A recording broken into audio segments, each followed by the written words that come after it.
cara berzikir Rasulullah saat Ramadan. Jamaah Islam itu indah. Zikir merupakan salah satu bentuk ketaatan sekaligus mengingatkan kita akan kebesaran Allah Subhanahu wa Ta'ala. Selain itu jamaah, zikir juga menjadi jalan untuk membuat hati kita menjadi tentram loh. Tapi biasanya jamaah kalau berzikir pakai metode jari atau tasbih nih. Wah, Masya Allah, mau menggunakan metode jari atau tasbih sama aja di mata Allah Subhanahu wa Ta'ala. Allah pun sudah senang bagi orang-orang yang suka berzikir kepadanya. Nah, ternyata ada loh jamaah teknik berzikir ala Rasulullah, terutama di saat Ramadan seperti sekarang ini. Kira-kira seperti apa ya teknik berzikir ala Rasulullah? Apakah sama seperti kita dengan metode jari atau tasbih? Kita intip ya jamaah. Wah, ternyata teknik zikir yang dilakukan oleh Nabi Shallallahu Alaihi Wasallam adalah menghitung dengan jari loh jamaah, dan bukan dengan bantuan alat seperti kerikil atau tasbih.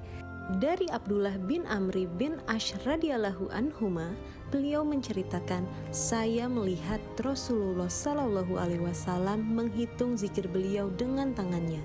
Dalam hadis riwayat Ahmad 6498 dan dinilai hasan oleh Syuaib al-Arnaud.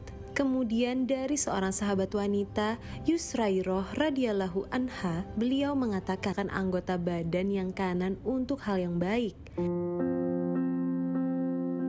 Itu dia tadi cara berzikir Rasulullah saat kapanpun, terutama di bulan Ramadan ini. Oh iya jamaah, waktu yang tepat saat berzikir lebih baik dikerjakan setelah sholat fardu atau sunnah ya jamaah. Diriwayatkan dari Abu Hurairah bahwa Rasulullah Shallallahu Alaihi Wasallam bersabda, sesungguhnya Allah memiliki para malaikat yang berkeliling di jalanan untuk mencari orang-orang ahli zikir. Dan ketika mereka menemukan sekelompok orang yang senantiasa berzikir kepada Allah, para malaikat ini kemudian memanggil, ambillah kebutuhan kalian. Dalam hadis riwayat muttafaqun alaihi, Tirmizi dan Ahmad. Jadi tunggu apa lagi nih jamaah? Yuk saatnya kita terus berzikir kepada Allah tanpa berhenti.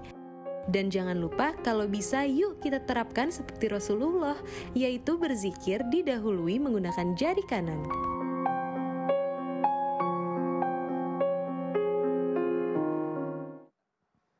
Masya Allah, dari tayangan tadi ini kita ngambil pelajaran ya jamaah ya, bahwa Allah tuh benar-benar suka dengan orang yang gak pelit untuk berzikir gitu. Pakai jari kanan, apalagi di bulan suci Ramadan, Masya Allah. Kita lanjutkan lagi yuk jamaah yang ada di rumah. Jamaah, oh jamaah. Alhamdulillah. Senang sekali ya kita masih di Islam itu indah ya. Udah habis sholat subuh semuanya? Udah dong, tema kita hari ini masih sama kok. Sabar Besti, jangan keki. Kita dengerin kisah dulu yuk jamaah yuk, habis sholat subuh dengerin kisah bagus nih. Apalagi kisahnya ini mengenai sahabat Rasulullah nih tentang penghuni surga yang gak pernah merasa iri dan dengki atas kenikmatan orang.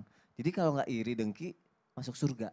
Kisahnya seperti apa nih Ustaz Syam? Baik, bismillahirrahmanirrahim. Tabi guru-guruku Ustaz Maulana Ustaz Ulung Mas Soni, serta para ulama guru-guru kami yang dimuliakan Allah Subhanahu wa taala.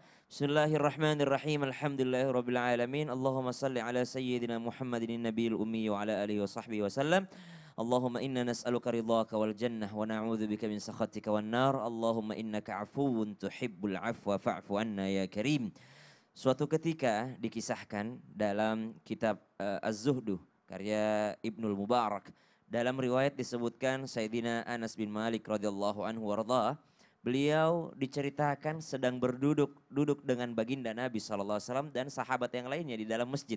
Maka Nabi SAW memberitakan kepada para sahabat, sebentar lagi akan muncul di hadapan kalian seorang penghuni surga. Maka ditunggu orang-orang yang lewat di sana. Maka lewatlah seorang pria yang jenggotnya masih basah karena air wudhu, sedangkan tangan kirinya memegang sandalnya.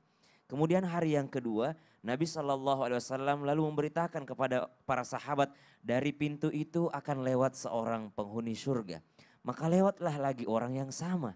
Di hari yang ketiga, Nabi SAW pun memberitakan kepada para sahabat, di pintu yang itu akan lewat lagi orang yang ditetapkan oleh Allah Subhanahu wa taala menjadi seorang penghuni surga. Maka lewatlah lagi seorang pria dengan jenggot yang basah karena air wudhunya dan tangan kirinya memegang alas kakinya atau sendalnya. Maka Abdullah bin Amr bin As radhiyallahu anhu warda penasaran dengan orang yang disebut oleh baginda Nabi SAW. 3 hari berturut-turut Nabi menyatakan bahwa orang ini adalah tercatat sebagai seorang penghuni surga. Tentu saja orang ini mempunyai amalan khusus yang pastinya menjadikannya dijamin surga oleh baginda Nabi SAW. Dengan rasa penasarannya ini Abdullah bin Amr bin As menyatakan kepada orang tadi dengan berkata, "Wahai sahabatku, saya ini sedang ada masalah dengan orang tuaku dan saya ngambek, saya ingin tidak pulang ke rumah selama 3 hari 3 malam. Boleh enggak kalau saya nginep di rumahmu?" Maka berkata orang tersebut, "Silahkan, tapi jangan lebih dari itu. Engkau harus menemui daripada orang tuamu tadi." Maka menginaplah Sayyidina Abdullah bin Amr bin As. Malam pertama ia tidak mendapatinya qiyamul lail atau orang ini tidak tahajud. Hanya saja dia ketika terbangun dia senantiasa mengingat berzikir kepada Allah Subhanahu wa taala hingga waktu subuh datang.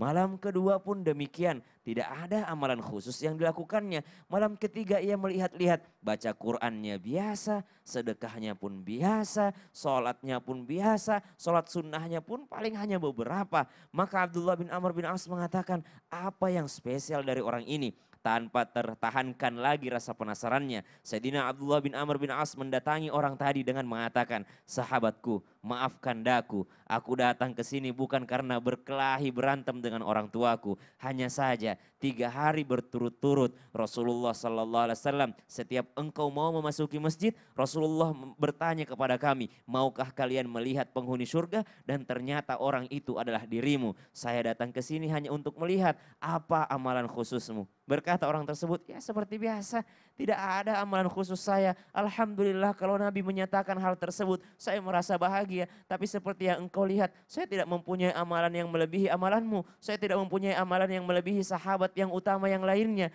Lalu apa yang membuat Nabi SAW menyatakanku sebagai seorang penghuni surga?" Lalu ditanyakan oleh Abdullah bin Amr bin As, "Apa amalan khususmu?" "Hanya saja, aku tidak pernah merasa iri terhadap nikmat orang lain."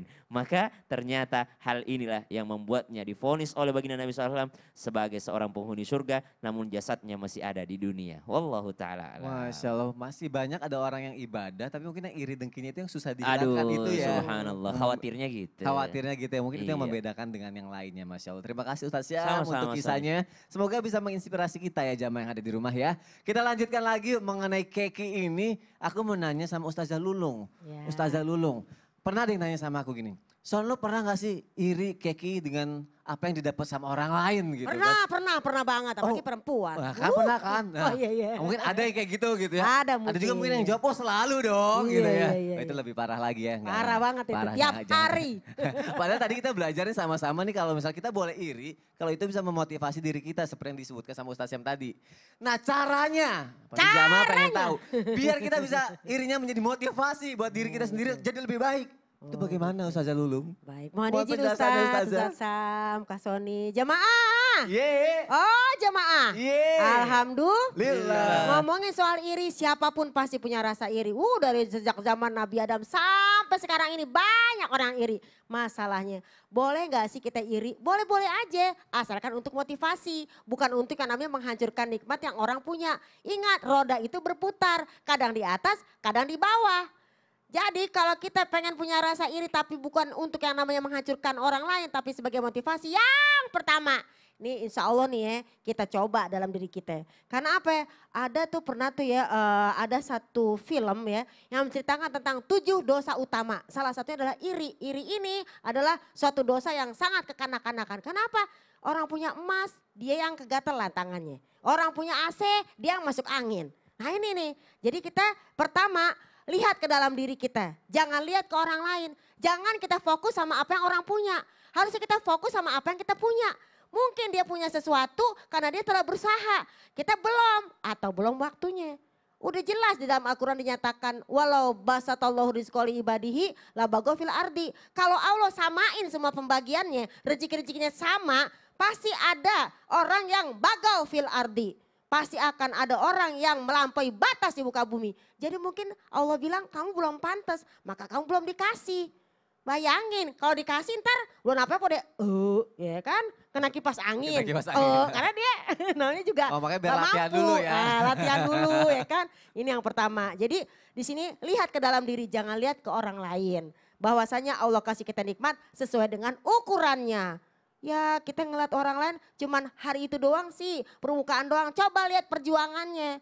Ya kan. Yang kedua setelah kita bikin di hati kita, lihat ke dalam diri, fokus sama diri sendiri. Oh iya ya, dia punya itu, aku masih banyak kepunyaanku gitu kan. Yang kedua, bikin tujuan, bikin target. Kita nih masa begini-begini aja sih nasibnya. Gimana dia gak sukses, dimana dia gak punya. Dia kalau kerja tekun, dia gak pernah mager, gak pernah namanya malas gerak. Kalau bergaul dia gak pernah baper, bawa perasaan. Kalau kita sih baper semuanya. Apa tuh? Barisan pencinta Rasul. Masya Allah. Oh, wassalim wa barik. Jadi yang kedua buat tujuan. Sampai kapan ya kita begini? Kita harus tekun. Karena apa? Manjada wajada. Siapa yang bersungguh-sungguh pasti dapat.